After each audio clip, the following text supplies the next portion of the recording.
Durante os primórdios da humanidade, o homem descobriu o fogo, e com ele, o churrasco de domingo.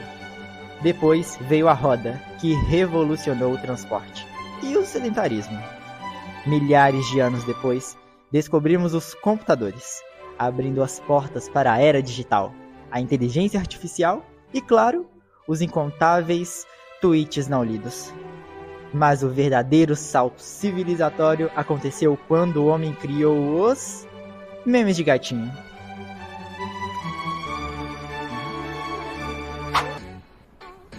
Sim, porque nada define melhor a evolução humana do que um felino mexendo no notebook. Bem-vindo ao mundo moderno, onde nada é eterno, nem o carregador do seu celular. O tema do programa de hoje é obsolescência programada.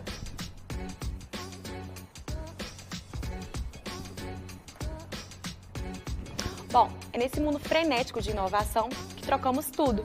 O novo substituindo o quase novo e o funcional ficando ultrapassado da noite para o dia. Sabe aquela atualização de software que aparece no seu celular? Então, sabia que você pode levar ele de arrasta? Os nossos sonhos, nossos carros, TV, todos os nossos desejos podem ser substituídos.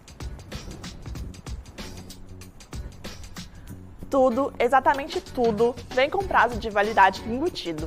Afinal, por que consertar se dá para comprar um novo? E por que durar se dá para vender de novo? E por isso agora nós temos a entrevista com o especialista.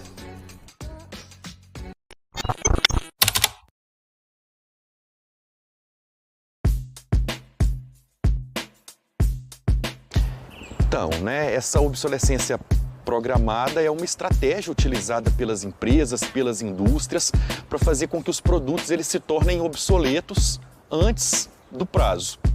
Isso faz com que o consumidor ele volte mais rapidamente para poder comprar um novo produto. Então, essa estratégia, de fato, ela existe. Então, eu penso que essa pressão ela vem tanto do mercado, que quer vender mais, e ela vem também do desejo do consumidor, que quer sempre ter um produto atualizado, um produto de última linha.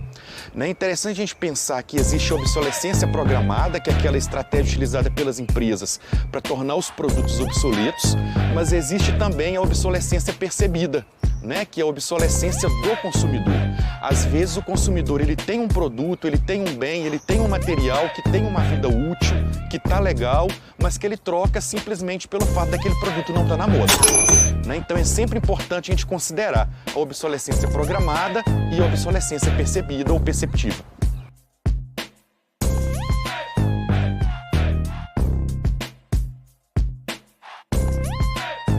Então eu penso que a política ideal seria a política da educação ambiental. A política da gente entender que a gente precisa fazer a redução do consumo. Porque quanto mais a gente consome, mais a gente demanda do setor produtivo que novos produtos sejam fabricados. Então, se a gente tem esse poder de demandar, se a gente consome menos, a gente demanda menos produção. Então, o consumidor ele tem um papel muito importante nesse sentido. E de trabalhar o próprio desejo e de não se sentir totalmente interpelado e motivado pelo setor produtivo.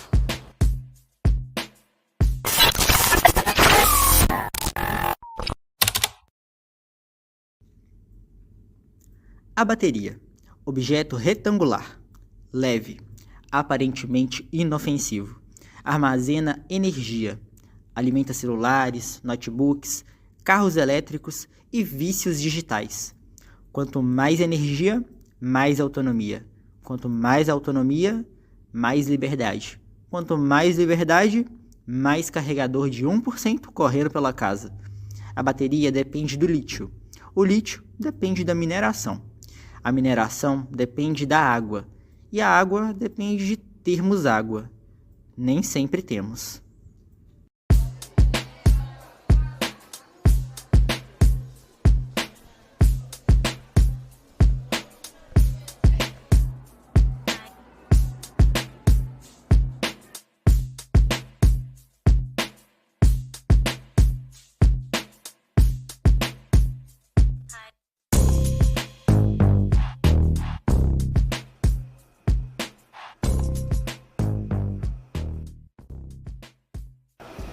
Tá vendo esse brilho aqui? Parece mágica, né? Mas é pura química. É um negócio bilionário. O lítio, ele é o ouro branco da nossa geração. Ele move a bateria dos nossos celulares, carros elétricos, notebooks e até aquele controle que você esqueceu no sofá. Mas esse milagre energético tem um custo bem terrestre. Mais da metade do lítio mundial vem da América Latina, principalmente do Chile, Bolívia e Argentina, onde toneladas de solo e milhões de litros de água são usados para extrair um único metal leve. Para você ter uma ideia, para produzir 1 tonelada de lítio, são gastos cerca de 2 milhões de água. Tudo isso em regiões que já têm escassez hídrica. Mas essa história não está tão longe assim. Aqui mesmo em Minas Gerais, no Vale de Jequitinhonha, se tornou alvo dessa corrida do lítio. As empresas chamam de Vale do Lítio. É um nome bonito para um projeto que promete desenvolvimento, tecnologia e empregos.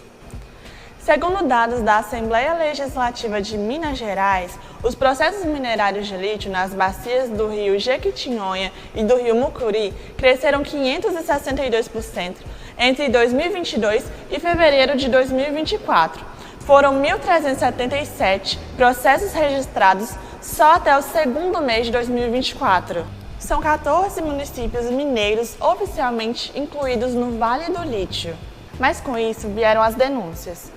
Entre elas estão a água contaminada, a poeira que causa doenças respiratórias e as casas que estão rachando por conta das explosões nas minas.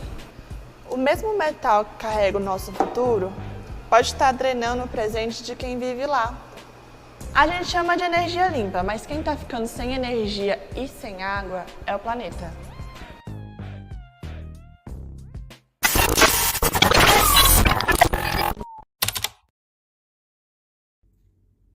Obsolescência programada, estratégia industrial, ciclo econômico, prazo de validade artificial, produto lançado, produto comprado, produto dá problema, produto não tem peça, produto não abre, produto não conserta, produto não funciona, produto substituído, consumidor feliz por 5 minutos.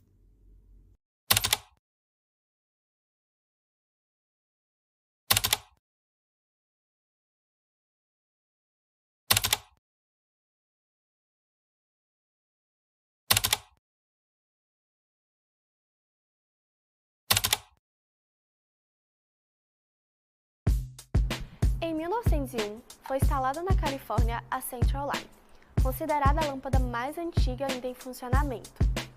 Ela está acesa há mais de 120 anos. Mas, em 1924, fabricantes de lâmpadas se juntaram e criaram a Carlton Phelps. Mas, a decisão deles? Reduzir a vida útil da lâmpada a cerca de 1000 horas, muito menos do que os modelos da época conseguiam. Esse é considerado um dos primeiros registros formais de obsolescência programada. Com o passar das décadas, essa lógica se expandiu para vários setores. Até o início dos anos 2010, os celulares tinham baterias facilmente substituíveis. Relatórios indicam que isso poderia facilmente aumentar em 40% a vida útil do aparelho, já que o próprio usuário conseguia trocar a bateria quando ela se desgastasse. Hoje, a maior parte dos smartphones é fabricada com baterias seladas, peças proprietárias e estruturas difíceis de desmontar. Segundo o relatório Global Right to Repair, mais de 65% dos celulares lançados entre 2018 e 2023 dificultam o reparo caseiro. Isso contribui para um ciclo de substituição cada vez mais rápido e para o aumento do descarte. Ou seja, a obsolescência programada não se resume a uma troca de um aparelho antigo por um novo.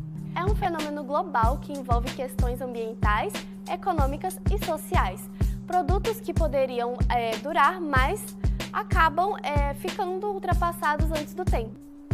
E às vezes, tudo isso se resume a uma situação simples, aquele momento em que seu produto resolve parar do nada. por um motivo que você nem consegue explicar. Pera, você tá escutando isso? De onde tá vindo essa música? Só pode ser defeito.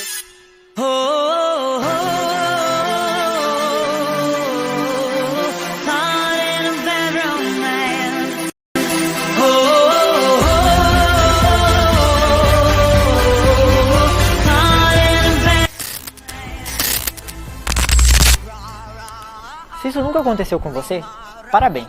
Você mora em outro plano espiritual. Para a maioria de nós, isso é quase um batismo tecnológico. O fone resolve virar uma batata. E a primeira coisa que a gente pensa é, será que eu fiz alguma coisa de errado? Será que eu respirei forte, ou suei demais, ou até deixei cair? Esse negócio de parou de funcionar do nada é lenda urbana. Ele já veio planejado para desistir automaticamente.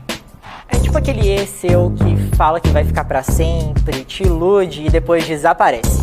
O fone é a mesma coisa. E olha que eu nem tô inventando. Tem o Kyle Wiens do E50, o cara que praticamente vive abrindo eletrônicos como se fosse Kinder Ovo, mostrando que vários aparelhos são feitos para nem tentar serem consertados. Tipo esses fones de ouvido sem fio. Não abre, não troca, não tem bateria, não reseta nem no grito, só aceita que é o fim. E aí a gente segue nesse ciclo. Compra, usa, sofre, compra de novo, como se fosse normal. A gente tá tão acostumado nessa cena que parece relacionamento tóxico. Então me diz, faz sentido? Ou a gente tá só aprendendo a achar normal quando as coisas morrem cedo demais?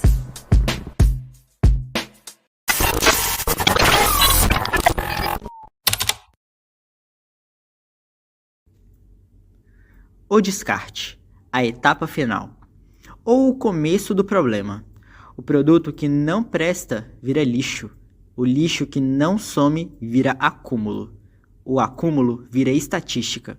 62 milhões de toneladas em 2022 e 82 milhões até 2030. Mais lixo, mais pilhas, mais baterias, mais aparelhos que ainda funcionavam ontem. E menos planeta.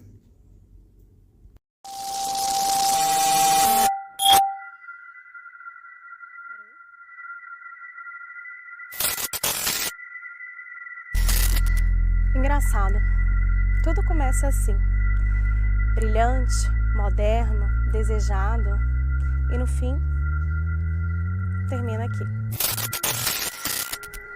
Segundo a ONU, foram 62 milhões de toneladas de lixo eletrônico em 2022 e a previsão passa de 82 milhões de toneladas até 2030.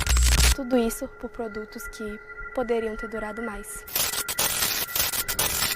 Mas quando a lógica é trocar ao invés de consertar, o destino é sempre esse. Antes do tempo, antes da necessidade. A obsolescência programada não é só uma estratégia de mercado, é um ciclo social, econômico e ambiental. Ela começa quando o produto nasce com hora marcada e termina quando o planeta paga a conta. A gente pode aceitar. A gente pode aceitar. Ou pode começar a mudar. A gente pode aceitar ou começar a mudar. E falando em sistema, eu acabei de dar pane. Pane no sistema, alguém me desconfigurou. Aonde está?